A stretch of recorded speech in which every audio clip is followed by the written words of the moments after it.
Racial inequality in America is rooted in housing policy. For decades, government laws enforced segregation, shaping our cities and suburbs. This was a deliberate blueprint, segregation by law, not by choice. Policies like redlining and public housing excluded Black families from opportunity. These choices created the racial wealth gap and shaped disparities we see today. Recognizing this legacy is the first step toward real change. In the 1930s, the federal government created the Homeowners Loan Corporation, or HOLC, to prevent foreclosures. HOLC made color-coded maps of cities, rating neighborhoods for investment.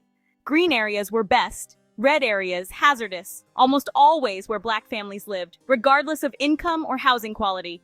This practice, known as redlining, became official federal policy. The Federal Housing Administration, FHA, adopted these maps, refusing to insure mortgages in or near redline neighborhoods. Black families were locked out of government-backed loans that built white wealth and suburbs. Redlining starved Black neighborhoods of capital, causing property values to fall and businesses to avoid investing. Meanwhile, white families used FHA loans to buy homes that appreciated in value, creating generational wealth. The FHA's own manual stated that incompatible racial groups should not be permitted to live in the same communities. Highways and physical barriers were recommended to separate Black and white neighborhoods. The government didn't just allow segregation, it mandated it. Redlining turned private prejudice into a nationwide system of state-sponsored segregation. The impact was immediate and devastating. Black families were denied the same opportunities as their white counterparts. This policy was not hidden, it was written into official documents. The cycle of decline in Black neighborhoods was enforced by law. Redlining drew the color lines that defined opportunity and exclusion. The legacy of these maps still shapes our cities today. The government's role was clear and explicit. Redlining was the mechanism that set the stage for decades of inequality. The color lines of the past are the boundaries of the present. Understanding redlining is key to understanding American inequality. The Federal Housing Administration, FHA, revolutionized homeownership with long-term, low-down payment mortgages. But this dream was reserved for white Americans. The FHA's policies were openly discriminatory, instructing appraisers to downgrade neighborhoods with even a few non-white families. Developers had to promise not to sell to Black buyers to get FHA loans. Restrictive covenants, encouraged by the FHA, forbade sales to Black people. After World War II, massive new suburbs like Levittown were built with FHA and VA financing on the condition that homes be sold only to whites. Black families, regardless of income, were shut out. The result, all-white suburbs and concentrated Black urban centers. Between the 1930s and 1960s, less than 2% of $120 billion in federal housing support went to non-white families. This was not about affordability. Even middle-class Black families were denied. The FHA created a dual housing market, one for whites, subsidized and full of opportunity, and one for Blacks, starved of investment. This was a deliberate government-designed system of exclusion. The GI Bill of 1944 is celebrated for building the American middle class, offering veterans low-cost mortgages, business loans, and college tuition. But for over 1 million Black veterans, the promise was largely a lie. The bill's benefits were administered locally, allowing widespread racial discrimination. The Veterans Administration adopted redlining, refusing mortgages for Black veterans in white neighborhoods. Developers wouldn't sell to Black buyers, so Black veterans couldn't join the suburban boom. They were confined to redlined urban neighborhoods, unable to use their benefits to build wealth. The GI Bill's educational benefits were also out of reach. Most colleges, especially in the South, were segregated.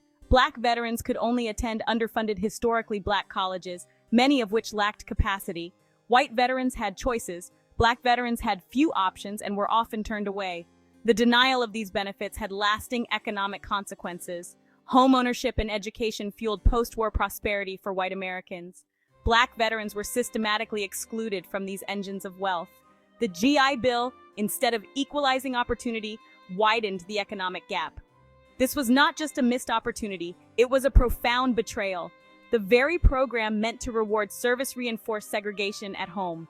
Black families were left behind, denied the tools to build generational wealth. The GI Bill's legacy is a stark example of policy deepening inequality. The promise of prosperity was not extended equally. Public housing began in the 1930s as a New Deal program for working-class families. From the start, it was segregated by design. The Public Works Administration required projects to match the racial makeup of neighborhoods, cementing segregation. Projects in white areas were for whites, those in black areas were for blacks. Public housing became a tool to maintain racially pure communities. In many cities, the first black public housing projects were placed as barriers between black and white neighborhoods. After World War II, as white families moved to the suburbs, public housing became concentrated with black residents. Local authorities built massive, isolated high-rises in undesirable red-lined areas. These vertical ghettos concentrated poverty and segregation. Poor maintenance, overcrowding, and lack of services made life difficult. The government created islands of despair, not by accident, but by policy. Public housing became a warehouse for poor black families, holding them back. The promise of better homes was replaced by a system of isolation. The term ghetto refers to a neighborhood where a specific minority group lives, often in poverty due to social, legal, or economic segregation. The breakdown of a ghetto involves analyzing the historical causes, the social and economic conditions within it, and the lasting consequences of segregation. The first recorded ghetto was established in Venice in 1516, where Jewish people were forced to live in a walled-off district. This practice spread across Europe over the next 2 centuries, compelling Jews into specific, restricted neighborhoods. During the Holocaust, the Nazis established ghettos across Eastern Europe as holding centers for Jews, before deporting them to concentration and extermination camps. These ghettos were characterized by extreme overcrowding, starvation, and rampant disease. In the US, the term came to describe impoverished inner-city neighborhoods with large populations of racial and ethnic minorities, particularly African Americans. These areas were not created by explicit law, but through a combination of public policy and private discriminatory practices. Federal initiatives, such as the Federal Housing Administration refusing to insure mortgages in black neighborhoods, known as redlining, fueled segregation and disinvestment. Racially restrictive covenants were clauses in property deeds that barred homeowners from selling to non-white people. Though ruled unenforceable by the Supreme Court in 1948, these covenants continued to influence housing segregation. When black families moved into white urban areas, real estate professionals often used intimidation tactics known as blockbusting to encourage white families to sell their homes at a loss and move to the suburbs. This intensified segregation. The deindustrialization of cities concentrated poverty in urban centers, disproportionately affecting minority populations who lost manufacturing jobs. Local land use policies, such as large minimum lot sizes, often make it difficult for low and moderate income households to afford housing in well-resourced communities. The segregation and disinvestment that created ghettos led to a cycle of concentrated poverty and systemic disadvantages. Ghettos are defined by concentrated poverty, with residents facing high unemployment rates and low income. Lack of resources. These communities often suffer from a severe lack of public and private services. Schools are often underfunded and have fewer resources, which contributes to an achievement gap. Access to quality healthcare services and healthy food is limited, leading to higher rates of disease. Inadequate infrastructure, including less green space and poorly maintained public housing, can negatively impact health. Areas with high poverty and limited opportunity tend to have higher crime rates and intensified police presence. This contributes to disproportionate incarceration rates for minority populations. Generations of segregation have stunted the ability of black and brown families to build wealth through home equity, contributing to a racial wealth gap. As some marginalized neighborhoods are revitalized, a process known as gentrification can lead to rising housing costs, displacing long-time residents. Inside the walls of legal or de facto confinement, segregated communities developed parallel institutions and unique cultural identities. This has created a complex legacy of both resilience and marginalization. Self-sufficiency and community building. In response to exclusion from the dominant culture, residents developed their own organizations, from churches and businesses to social clubs. Amalgam of pride and poverty. As noted by scholars and artists, the term ghetto has a double-edged meaning. It can be an insult denoting low-class behavior, but has also been embraced in expressions of identity and pride, like ghetto chic or ghetto fabulous. The isolation fostered a unique culture, language, and collective consciousness rooted in shared experience. The historical segregation of American ghettos created long-term disparities that persist today. The concentration of poverty and lack of opportunity continue to reinforce racial and economic inequality, harming not only residents but also entire metropolitan regions. Urban renewal, launched by the Housing Act of 1949, promised to revitalize cities. In reality, it targeted stable Black neighborhoods for demolition. Labeled as blighted, these communities were seized, bulldozed, and sold to developers. Hundreds of thousands of Black families lost homes, businesses, and social networks. Relocation assistance was inadequate. Many ended up in overcrowded rentals or public housing. The cleared land rarely benefited the original residents. Instead, it became luxury apartments, offices, or highways. Highways were often routed through Black communities, further isolating them. Urban renewal became known as Negro removal. The program deepened segregation and destroyed Black wealth. The government's promise of renewal was a cover for displacement. The cost was borne by Black families, their communities erased. Urban renewal was another state-sponsored blow to Black opportunity. The vast wealth gap between Black and white Americans is no accident. It is the direct result of federal housing policies that excluded Black families from homeownership. White families used FHA and VA loans to buy homes that appreciated in value, building generational wealth. Black families were denied these opportunities, forced to rent or buy through predatory contracts. They paid more for less and could not build equity. The wealth white families accumulated is still with us, passed down through generations. The wealth Black families were denied is a legacy of disadvantage. The racial wealth gap is not mysterious. It is the product of deliberate state-sponsored discrimination. This is the unpaid debt of a broken promise. The consequences are still felt today. The architecture of inequality was built by policy, not chance. Neighborhood segregation is directly tied to school segregation. Public school funding relies on local property taxes, so wealthy white suburbs have well-funded schools, while poor Black neighborhoods do not. The same housing policies that created segregated neighborhoods created unequal schools. Suburban children enjoy better resources, teachers, and opportunities. Inner-city schools are underfunded, overcrowded, and offer fewer chances for advancement. This educational inequality perpetuates the cycle of disadvantage. A child's zip code shaped by segregation predicts their future. The cycle of housing and school segregation passes inequality from one generation to the next. Segregated neighborhoods also limit access to jobs, healthy food, and social networks. The design of our cities shapes opportunity itself. Separate and unequal futures are the legacy of government policy. The patterns of segregation in our cities are not ancient history. They are the living legacy of explicit government policy. Redlining, FHA and VA loans, public housing, and urban renewal all work to create a segregated society. This was not de facto segregation, it was mandated by law. The consequences, wealth gaps, educational disparities, health differences, are all rooted in this history. The wealth Black families were prevented from building is still missing today. Acknowledging this history is essential. We must reject the myth that segregation was accidental. The government played the leading role and has a responsibility to fix what it broke. Passing laws against future discrimination is not enough.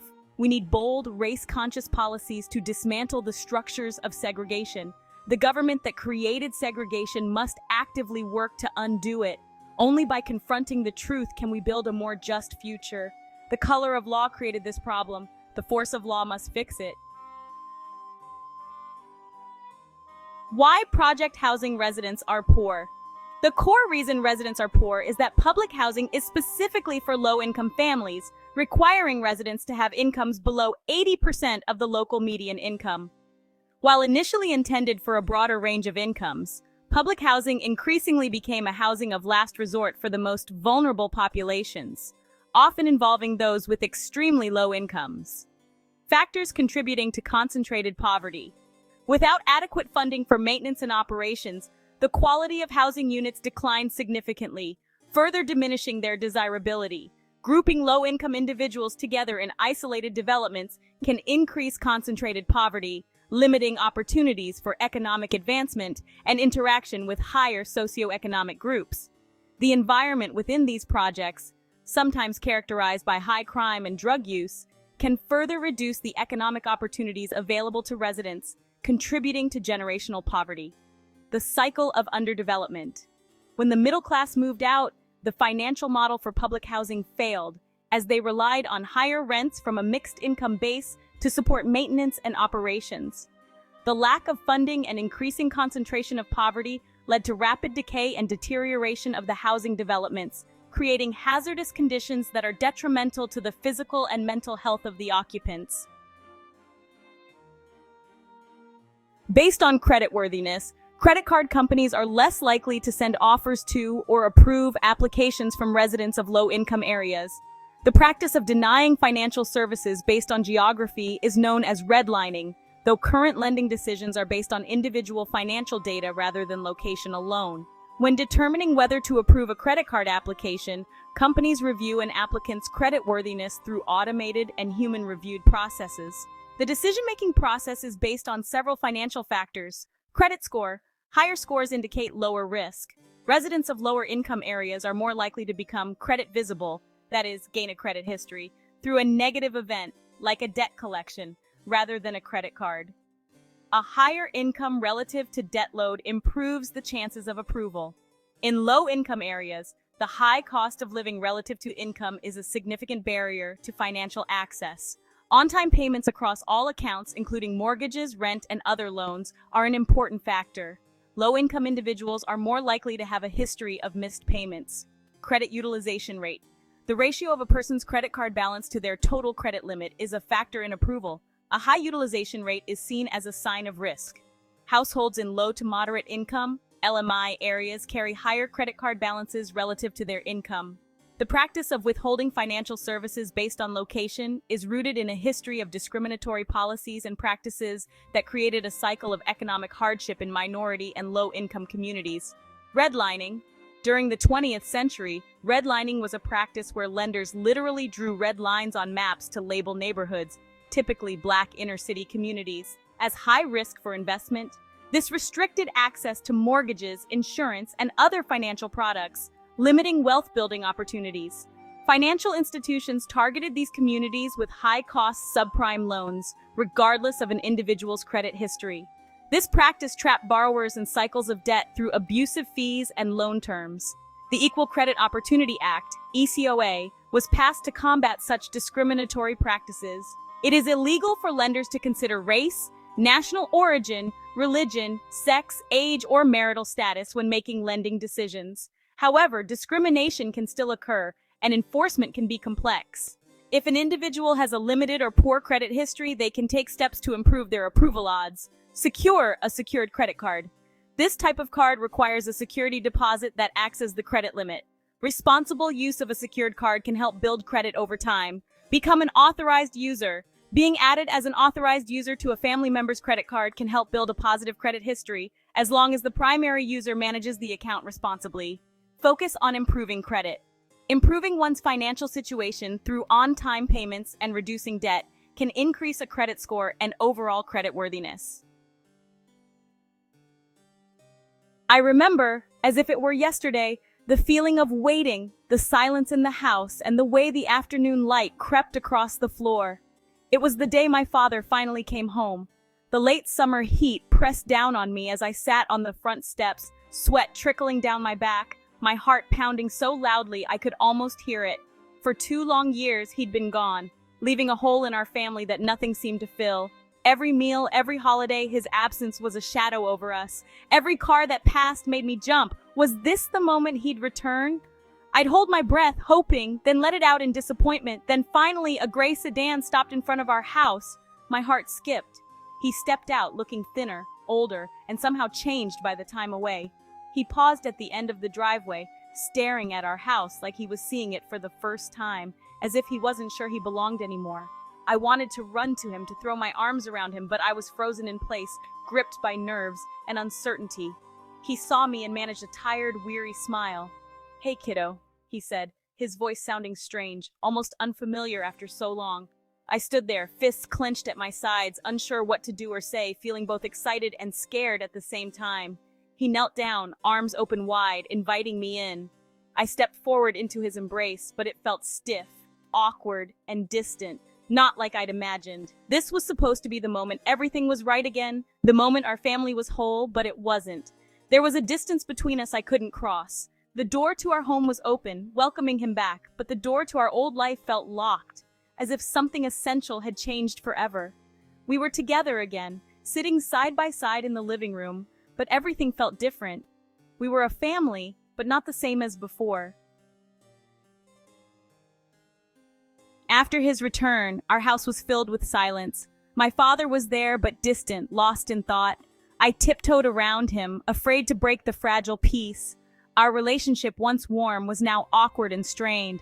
My mother worked 2 jobs, and I learned to take care of myself. He didn't know my life anymore, and I didn't know how to reach him. Conversations felt empty, our connection frayed by years apart. He was a stranger in his own home, and I felt like one too. We were under one roof, but more fractured than ever. My story is just one among millions. Over 2.7 million children in America have a parent in jail or prison, 1 in every 28 kids. For Black children, it's 1 in 9. These aren't just numbers, they're classrooms and playgrounds full of kids carrying invisible burdens. Most stay silent, afraid of judgment or bullying. The stigma creates isolation, just when support is needed most. Parental incarceration often means sudden poverty, housing instability, and broken routines. Innocent children serve their own sentence, one of hardship and loss. We rarely talk about these kids, but their pain is real and growing. Recognizing this crisis is the first step toward change. Children with incarcerated parents carry invisible chains everywhere they go, affecting every aspect of their young lives. At school, the stress and trauma they experience make it incredibly hard to focus on lessons or fit in with their peers, creating a barrier to learning. Some children act out in frustration, while others withdraw into themselves. Their grades often suffer, not from a lack of ability, but from the constant worry and instability that shadows their lives. Friendships become complicated by the secrecy they must maintain and the shame they feel, making social interactions a minefield. After a parent returns home, the challenges shift dramatically. Finding stable employment is difficult, and family dynamics often remain tense and uncertain. The home can feel like a minefield of emotions, where every conversation might lead to conflict or misunderstanding. These kids face adult problems, worrying about money, safety, and their parents' well-being far too soon, robbing them of their childhood. The constant stress and anxiety can have long-term effects, harming their health and shaping their future in ways they cannot yet understand. They carry the weight of their parents' sentence, often feeling isolated and alone in their struggle. Without support and understanding, this heavy burden can shape their entire lives, influencing their choices and opportunities.